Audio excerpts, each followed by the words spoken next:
नमस्कार दर्शक बंधु मु लिप्सा आपण मानक स्वागत करुचे मो चैनल एलवी क्रिएशन ओडिया रे।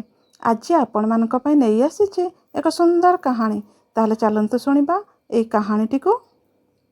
धोका एमिति एक शब्द जेउठी भरी रही थाए खाली दुख। केउठी दियंती धोका प्रेमी जुगड़ तो केउठी दिए निज रक्त। जीवनर प्रतिटी मुहूर्त रे मनरे लागि थाए धोका।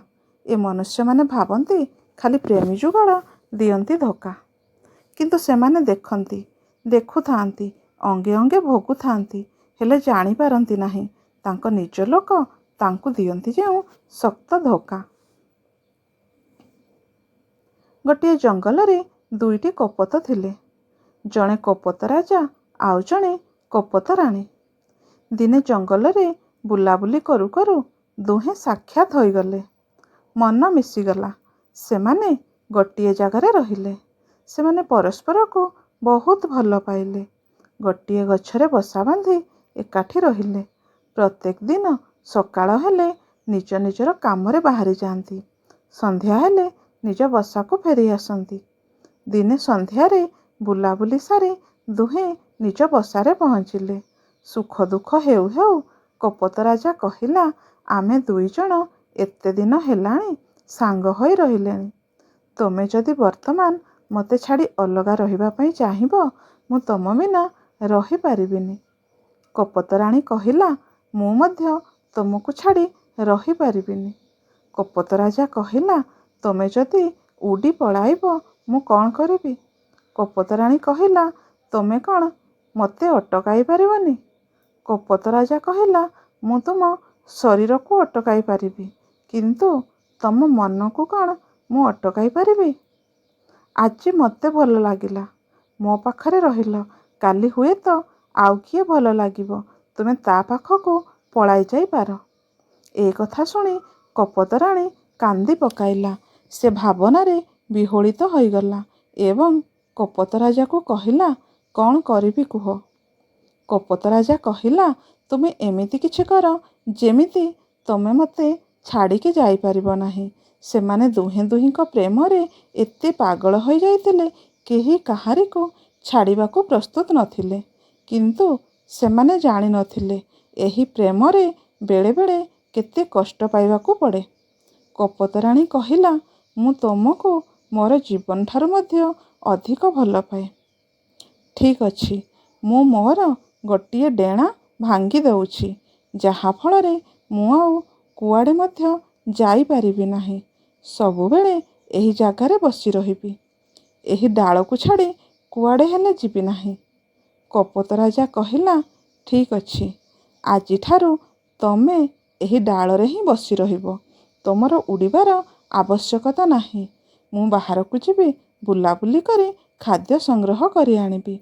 आमे सांग होई रहिबा, सांग होई खाद्य खाइबा, सांग होई आम जीवन अतिबाहित करिबा। हेले सबुदिन समान न थाए। आमे मध्य निजे अनुभव करिछे जेउ जिनिसटी आमे चाहिथिबा से न मिलिबा पर्यंत तार मूल्य अधिक थाए। जेतेबेले से मिली जाए सेथि प्रति आउ ध्यान देई न थांती।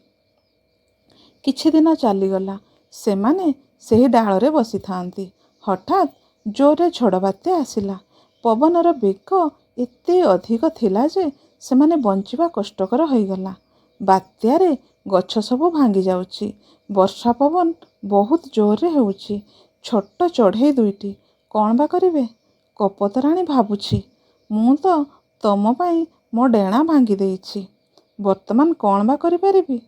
जदि मरिबा आमे सांग होई मरिबा, जदि बंचिबा सांग होई बंचिबा। एही कथा को न सुनिला परे कपत राजा ता निज जीवन को बंचाइबा पाई सेठारु सुरक्षित स्थान को उड़ीगला। डेणा भंगा कपत राणी कौन बा करि पारिबो। से सेमिति से गछ डालरे बसी रहिला। जेतेबेले बात्या छाड़िला कपत राजा को कपत राणी कथा मने पड़िला। से निज बसा को उड़ी उड़ी आसिला। देखिला कपत राणी मरी जाइछि। सेही गछ तळे पड़िछि। गोटे पटे डेणा अछि, आउ गोटे पटे डेणा नाही। उड़ी न पारी से मरी जाइछि, किंतु ଆଉ ଗୋଟିଏ କଥା ଦେଖି କପୋତ ରାଜା ଆଶ୍ଚର୍ଯ୍ୟ ହୋଇଗଲା। କପୋତରାଣୀ ସେହି ଗଛରେ କିଛି ଲେଖି ଯାଇଛି।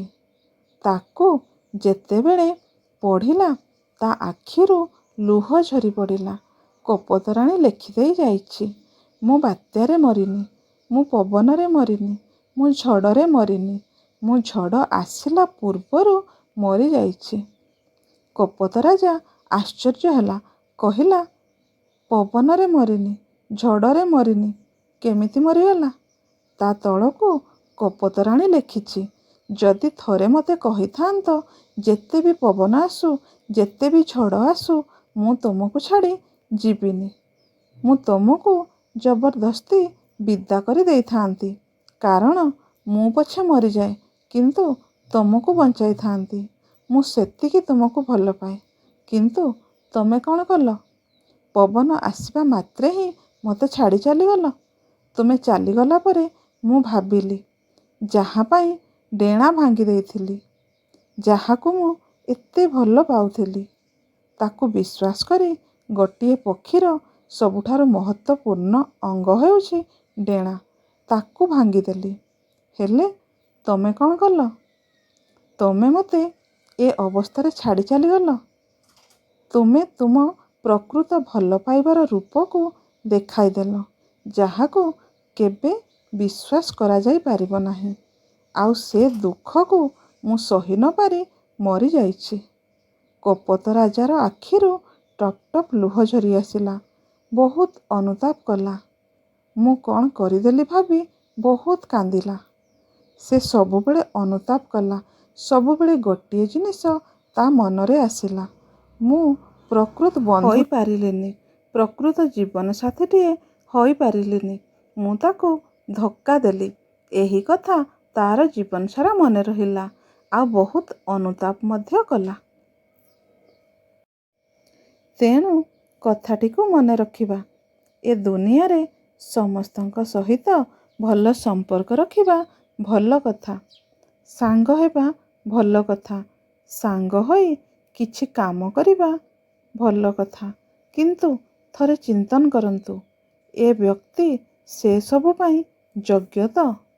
ନହେଲେ ଆପଣ ତା ଉପରେ ଭରସା କରିଥିବେ, କିନ୍ତୁ ଆପଣଙ୍କର ଯେତେବେଳେ ତାଠାରେ ଅଧିକ ଦରକାର ଥିବ, ସେ ସେତେବେଳେ ଛାଡ଼ିଦେଇ ଚାଲିଯିବ।